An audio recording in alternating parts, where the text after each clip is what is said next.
দশম শ্রেণীর এই অঙ্কগুলো আজ করব। তো 1 নাম্বার, আমরা পরিবেশের 4টি আয়তঘনকার ও 4টি ঘনকার আকার বস্তুর নাম লিখি। আমরা হবে না, এখানে আমাদের পরিবেশের হবে। ঠিক আছে, ঠিক আছে। তো 4টে আয়তঘনকার, যেরকম একটা ইট, সেটা হচ্ছে আয়তঘনকার। মাচিস বক্স, ডিসলাই যাকে বলে, সেটাও একটা আয়তঘনকার। তারপর কোনো ডায়েরি, ডায়েরি সেটাও হবে। এরকম ভাবে 4টে জিনিসের নাম লিখে দেবে। আর ঘনক আকার, ঘনক আকার এইরকম হবে, মানে চারিদিক সমান হবে। হ্যাঁ, যেরকম কিউব হয়, কোনো বাচ্চা হাতে নিয়ে খেলা করে, ওইগুলো। তো ওটাও 4টে নাম লিখবে। 2 নম্বর, পাশের আয়ত ঘনকার চিত্রে তলগুলি, ধারগুলি ও শীর্ষবিন্দুর নাম লিখি। এই যে চিত্রটা আছে, আমি এই ভিডিওর আগে একটা ভিডিও বানিয়েছি যে তল কাকে বলে, শীর্ষবিন্দু কাকে বলে, তারপর ধার কাকে বলে, সেই সম্বন্ধে। দেখো, তল হচ্ছে কি? তল এই যে অংশ, এই অংশটাই হচ্ছে তল। ঠিক আছে, এই যে বর্গাকার অংশ, সেটা হচ্ছে তল। তাহলে এটা তল কটা আছে? একটা, দুটো, তিনটে, চারটে, পাঁচটা, 6টা তল আছে। তাহলে এটা তল আছে 6টা। ঠিক আছে, তাহলে তলগুলোর নাম লিখে দেবে। আর ধার, ধার কাকে বলছে? ধার হচ্ছে, দেখো এই যে দাগ, সরল রেখা দেখা যাচ্ছে, তা এইগুলো হচ্ছে ধার। ঠিক আছে, তাহলে ধার কটা হচ্ছে? একটা, দুটো, তিনটে, চারটে। এইভাবে এদিকেও হচ্ছে একটা, দুটো, তিনটে, তারপরে একটা, দুটো, তিনটে, তাহলে চারটে। আর এদিকে হয়ে গেল কটা? চারটে আর তিনটে, তিন তিন 6টা, তাহলে 10টা, আর ওইদিকে আছে দুটো। তাহলে টোটালে এইটা ধার হবে 12টা। তখন বলছে শীর্ষবিন্দুগুলো নাম লেখো। তো শীর্ষবিন্দু কোনটা? যেটা দুটো ধারের ছেদ, মানে একই জায়গায় লেগেছে, মানে ছেদ বিন্দু। এইটা এইটা হচ্ছে শীর্ষবিন্দু। এ, বি, জি, ই, এই যে কোনগুলোই হচ্ছে শীর্ষবিন্দু। তাহলে এগুলো লিখে দেবে। তো এই 3টে অঙ্ক তোমরা নিজে করে নেবে। এবার 4 না, 3 না, 2টো অঙ্ক করে নেবে। এবার 3 নম্বর দেখো, একটি সমকোণী চপ্পল, একটি সমকোণী চপলাকার ঘরের দৈর্ঘ্য, প্রস্থ, উচ্চতা যথাক্রমে 5, 4 ও 3 হলে, মিটার হলে, ওই ঘরের সবচেয়ে লম্বা যে দণ্ড রাখা যাবে তার দৈর্ঘ্য কত? ঠিক আছে, দেখো, দেখো এখানে একটা চিত্র আছে। এই চিত্রটা আমি 20, 15 এসব লিখে রেখেছি, কিন্তু ওখানে 5, 4, 3 আছে, সেইভাবে লিখে নেবে। তো এই চপ এই যে এর মধ্যে বলেছে সবচেয়ে বড় কত দণ্ড রাখা যাবে, তার মানে বলতে চাইছে এই যে এই কোণা থেকে এই কোণ, এই যে টেढ़া করে একটু তিরছা করে রাখবে একটা যে কোনো জিনিস। ধরো আমি এরকম একটা কোনো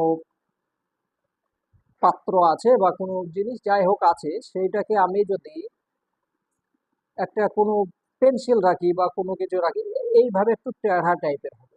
ঠিক আছে, এইটুকুই বোঝাতে চাইছে যে এইটা সবচেয়ে বড় কত রাখা যাবে। যদি ছোট রাখো কত, সব এইভাবে সিধা রাখলে কত রাখা যাবে? যদি 5 সেমি হয়, তাই 5 মিটার হয়, তাহলে 5ই রাখা যাবে। কিন্তু যখন তুমি টেढ़া করে রাখবে, তখন তোমার 5 না, একটু বড় হবে। তার জন্য সূত্র দরকার। চলো আমি সূত্র সাহায্য করে দিচ্ছি। দেখো, এটা তো লেখা আছে, সমকোণী চপলাকার ঘরের দৈর্ঘ্য 5 মিটার, প্রস্থ 4 মিটার, উচ্চতা 3 মিটার, এটা তো লেখা আছে। এবার আমাকে কর্ণের দৈর্ঘ্য বের করার জন্য একটা সূত্র লিখতে হবে। আয়ত ঘনকের কর্ণের দৈর্ঘ্য সমান রোধ, তারপর দৈর্ঘ্য স্কয়ার প্লাস প্রস্থ স্কয়ার। এটা মুখস্থ করে নেবে, নাহলে অঙ্ক হবে না। প্লাস উচ্চতা স্কয়ার, এটা হচ্ছে সূত্র। এবার দৈর্ঘ্যের জায়গায় দৈর্ঘ্য, প্রস্থের জায়গায় প্রস্থ সব বসিয়ে নিই। সমান রুট ওভার লিখবো। দৈর্ঘ্য বলেছে কত? 5।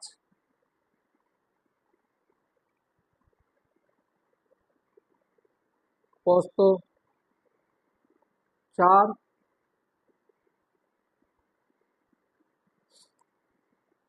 উচ্চতা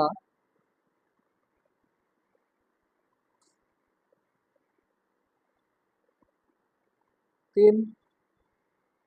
ঠিক আছে, মিটার। এটা হলো। এবারে এটাকে তুমি সমাধান করো। এটা সমাধান মানে হচ্ছে স্কয়ার আছে, সবটাই তো স্কয়ার আছে। ঠিক আছে, মিটার স্কয়ার স্কয়ার। ঠিক আছে, তাহলে এটা যদি আমি সমাধান করি,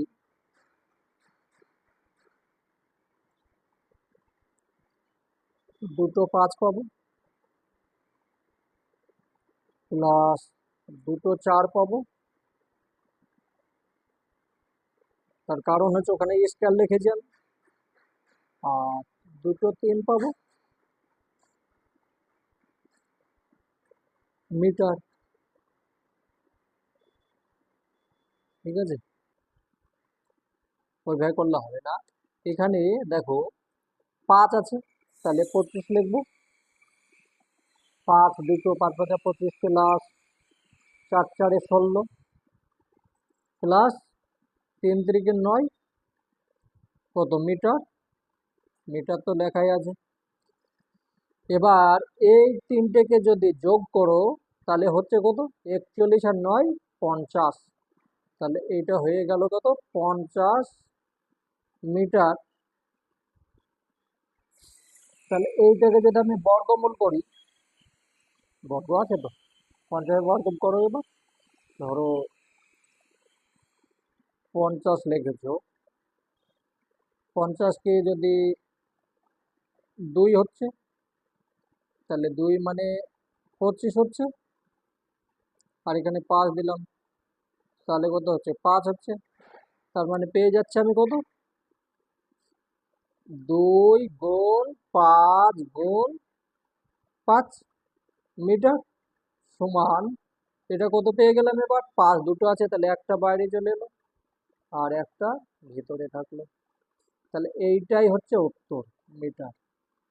ঠিক আছে, এইভাবে হবে উত্তর। তাহলে এখানে লিখতে হবে অতএব, লিখে দিই, তোমরা নিচে লিখবে। হ্যাঁ, আমি এখানে লিখে দিলাম। অতএব অতএব ওই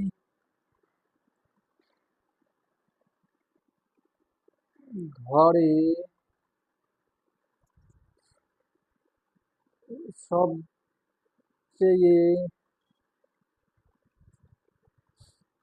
লম্বা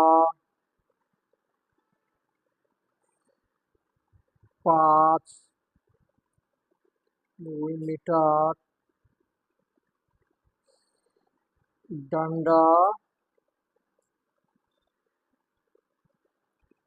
রাখা যাবে। ঠিক আছে, এইভাবে করবে। তাহলে এইটা, এই নিয়মটাকে বুঝতে হবে। নিয়ম যদি সূত্রটা ঠিকভাবে করো, আমার সূত্র যদি আমি করতে পারি তবেই অঙ্ক হবে, না হলে হবে না। তাহলে 1 নম্বর হয়ে গেল। আমি 2 নম্বর দেখি।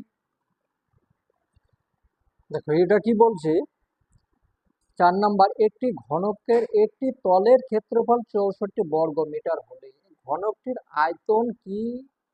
আয়তন হিসাব করে লিখি।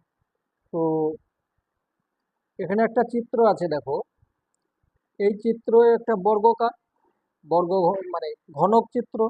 এইটার এই যে সাইড গুলো আছে, এই সাইডটা যে দেখা যাচ্ছে, এই সাইডটা হচ্ছে 64 বর্গ মিটার।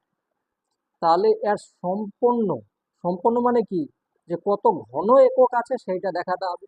তাহলে এইটা আমাকে তো বাহুর দৈর্ঘ্য কত বলেনি, তাহলে আমাকে প্রথমে বাহু বের করে নিতে হবে।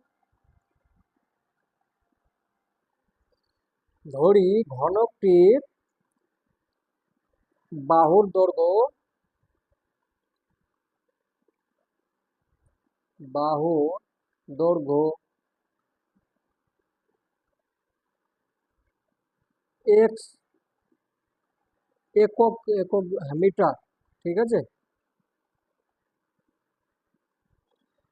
এই যে চিত্র, এর তো আমাকে বাহু বলে দেয়নি, শুধু এর ক্ষেত্রফলটা বলে দিয়েছে।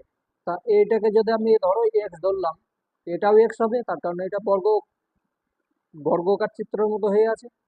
এটা এক্স ধরলাম, এটা সম্পূর্ণ 64 বলেছে। তাহলে প্রশ্ন অনুসারে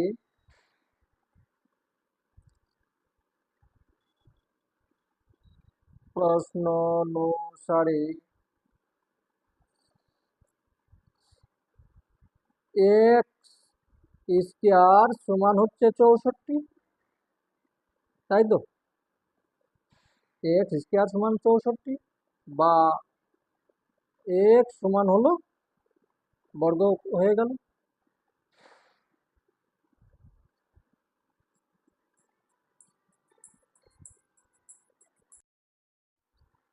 তাহলে এটা কত হলো?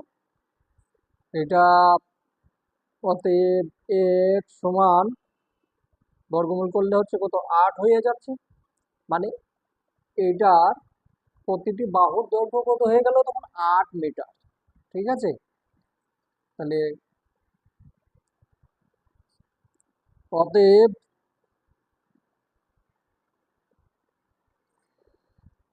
ঘনকটির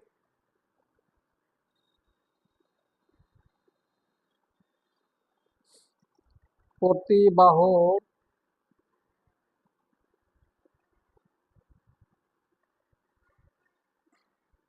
দৈর্ঘ্য 8 মিটার। বেশ। এবার বলেছে এর আহ, ঘনকটি কত আয়তন হিসাব করি। তাহলে আয়তন বের করার সূত্র কি, এইটার সঙ্গে বাহু গুণ বাহু গুণ বাহু, মানে 3 বার গুণ করতে হবে। অতএব ঘনকটির ঘনকটির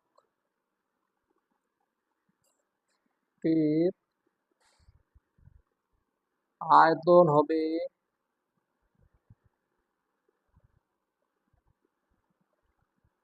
হলো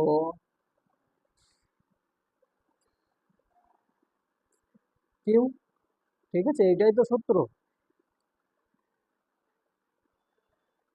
ঘন মিটার।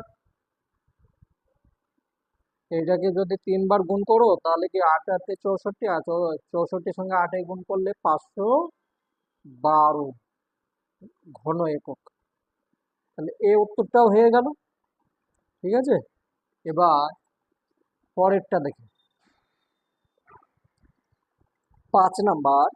আমাদের বকুলতলা গ্রামে 2 মিটার চওড়া এবং 8 মিটার 8 ডেসিমিটার চওড়া হচ্ছে এইটা, গভীর হচ্ছে এইটা, ঠিক আছে, খাল কাটা হয়েছে। যদি মোট এত ঘন মিটার মাটি কাটা থাকে তবে খালটির লম্বা কত, ঠিক আছে। মানে দৈর্ঘ্য বলে দিয়েছে, উচ্চতা বলে দিয়েছে, কিন্তু এখানে প্রস্থটা বলতে হবে আমাকে, কত বের করতে হবে। প্রস্থ হবে লম্বা, না এটা হবে প্রস্থ, ঠিক আছে, প্রস্থটা বের করতে হবে আর লম্বা। চলো দেখছি। এখানে যে ছবিটা আছে, এরকম একটা পুকুর আছে। এই পুকুরের এই দিকটা বলে দিয়েছে, ঠিক আছে, এই দিকটা বলে দিয়েছে 2 মিটার। হ্যাঁ, আর এই উচ্চতা, খাল বলেছে খাল, তাহলে এখানে এটাও বলে দিয়েছে 8 ডেসিমিটার। এটাও বলে দিয়েছে, এটা বললো এটা বললো, কিন্তু তার মধ্যে এই যে এইটা বলে দেয়, ঠিক আছে, এটা বলেনি, তাহলে আমাকে এটাকে বের করতে হবে। খালটির খালটির চওড়া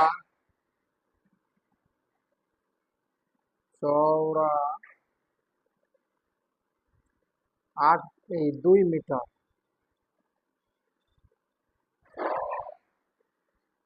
আর গভীর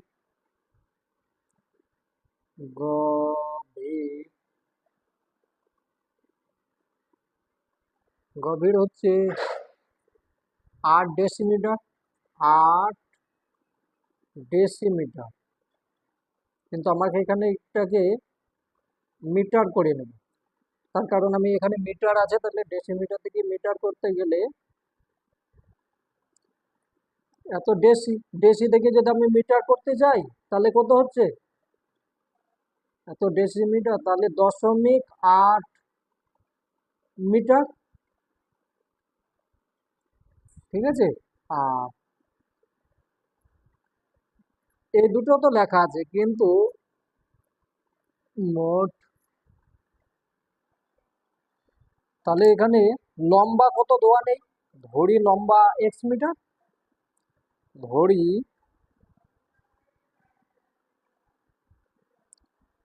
খালটির খালটির লম্বা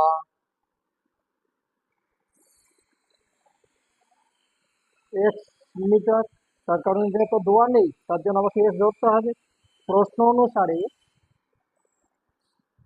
প্রশ্ন অনুসারে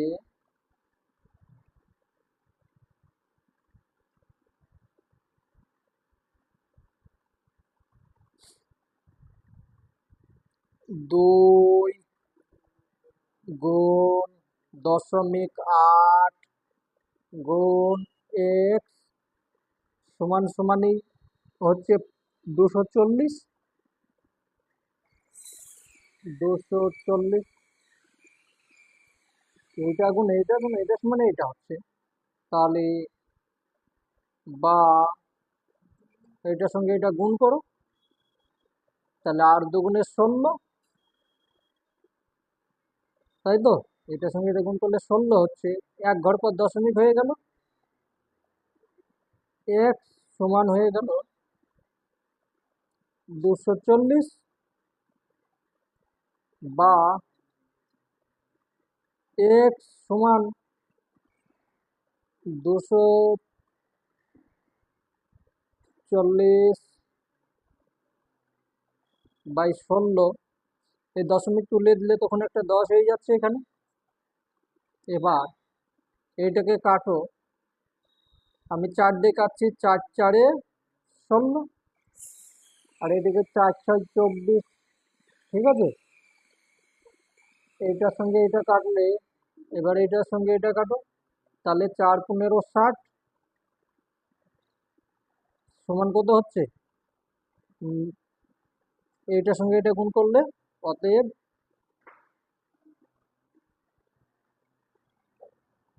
তাহলে এটার সঙ্গে এটা গুণ করলে হয়ে যাচ্ছে, অতএব এক্স সমান হয়ে গেল 150।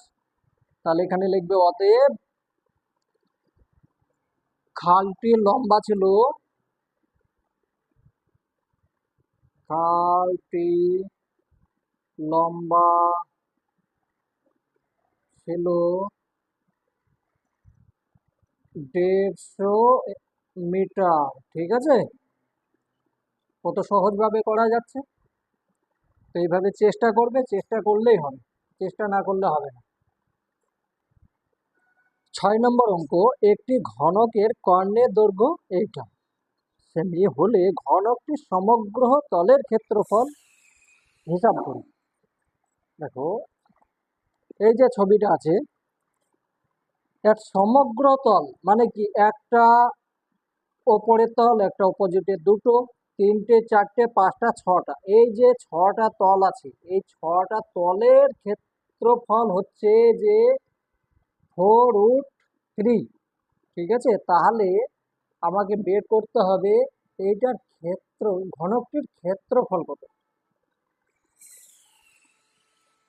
না না, ভুল হচ্ছে। এটা এইটা কর্ণের দৈর্ঘ্য এইটা বের করেছি, ভুল হচ্ছিল। এই যে এইটা এইটা দেওয়া আছে, এইটা দেওয়া আছে। এবার আমাকে এইখান থেকে একটা বাহু কতখানি বের করে নিতে হবে। বাহু যখন বের হয়ে যাবে তখন তখন একদিকের ক্ষেত্রফল পেয়ে যাব, তখন 6 দিয়ে গুণ করলে তখন হয়ে যাবে। ধরি ঘনকটির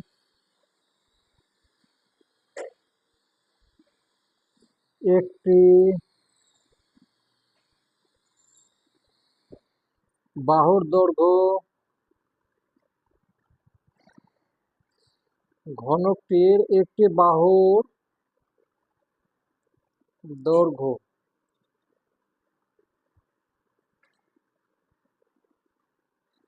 x সেমি। ঠিক আছে, এবার ঘনকের কর্ণের দৈর্ঘ্য বের করার সূত্র হচ্ছে, দেখো, ঘনকের কর্ণের দৈর্ঘ্য সমান √3 গুণ বাহুর দৈর্ঘ্য। এটা হচ্ছে সূত্র, এই সূত্র ধরে অঙ্ক করতে হবে। তাহলে আমরা লিখতে পারি √3 গুণ বাহুর দৈর্ঘ্য সমান হচ্ছে, তাহলে এইটা যদি সূত্র হয় তাহলে আমি এটাকেও লিখতে পারি √3 বাহুর দৈর্ঘ্য সমান হচ্ছে এইটা। এটা তো দেওয়া আছে, কর্ণের দৈর্ঘ্য দেওয়া আছে। তাহলে বা এই বাহুর দৈর্ঘ্য আমি কত ধরেছি, এক্স, তাহলে আমি এখানে লিখবো এক্স। ঠিক আছে, এক্স লিখলেও হবে বা বাহুর দৈর্ঘ্য লিখলেও হবে, এক্স লিখলাম। আর এইটাকে তখন গেল কোন দিকে, এইদিকে চলে যাবে, তাহলে নিচে চলে এলো। ঠিক আছে, এইটার সঙ্গে এটা যদি কেটে যায় থাকছে কি 4, অতএব এক্স সমান 4। মানে ঘনকটির একটি বাহুর দৈর্ঘ্য হচ্ছে 4 সেমি। অতএব ঘনকটির ঘনকটির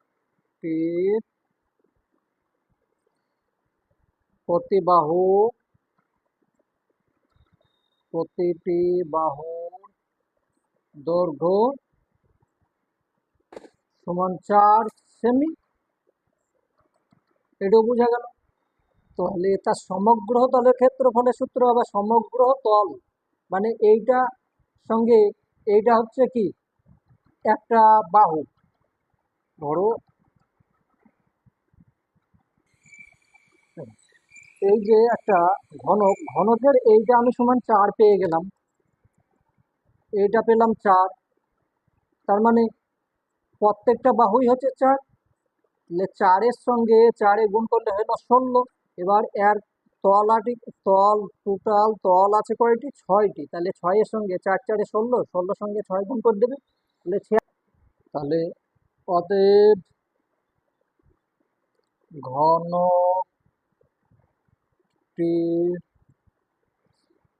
সমগ্র তলের ক্ষেত্রফল 4 গুণ 4 গুণ 6, 6টা দিক আছে তার জন্য 6-এর গুণ করলাম, বর্গ সেমি। ঠিক আছে, তাহলে এটা গুণ করো, তাহলে 4 × 4 = 16, 6 × 16 96 বর্গ সেমি। এটাই আছে উত্তর, হয়ে গেল।